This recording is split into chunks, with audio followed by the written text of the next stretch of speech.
Imagine being a 13-year-old actor and being cast in a big career-changing role in NBC's Saved by the Bell sequel series. But in that exact same year, you start to lose one of your 5 main senses completely. I've been blessed to have a lot of really neat experiences. I grew up a childhood actor, landing the series regular role of Weasel on NBC's Saved by the Bell, the new class, which was a life-changing experience. I went on to study math and computer science at Harvard, graduating when I was 19. I went on to law school, clerked for a couple of U.S. Supreme Court justices, met the most remarkable woman, and somehow convinced her to marry me and start a family with me. But in many ways, one of the greatest things that ever happened to me was going blind.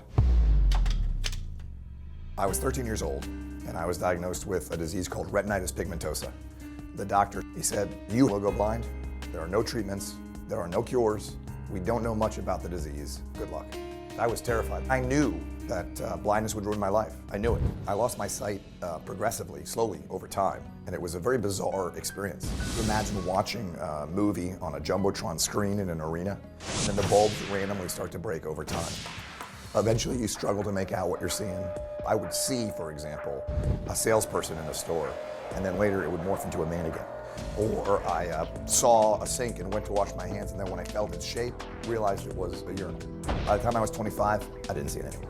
The moment that really changed my life was when I met with a low vision rehabilitation specialist. I was thinking about blindness, this awful future, and all she wanted to talk about was practical solutions for practical problems. Use a cane, master screen reading software. Messages, 1, heading, messages. I realized in that moment that everything I thought I knew about blindness was a fiction born of my fears. I was so busy worrying about some awful future that I wasn't taking care of the moment, now. There only is now, today, this moment. And I chose to take control of my reality. Please welcome the very impressive Isaac Lidsky to our show. Thank you. Very impressive. Thank you. It's an honor to be here.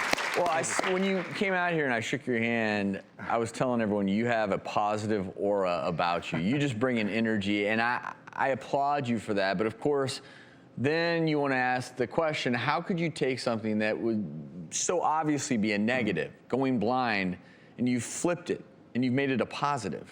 Yeah, you know, in many ways, blindness was a blessing for me because, you know, I lost my sight, but I gained an empowering vision, a liberating vision. All of us, we are the masters of our own realities.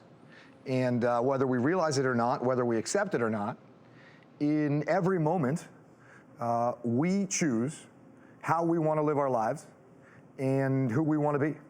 And I literally saw that as I went blind. And I chose to live a blessed life. Well, that's part of the book you have out.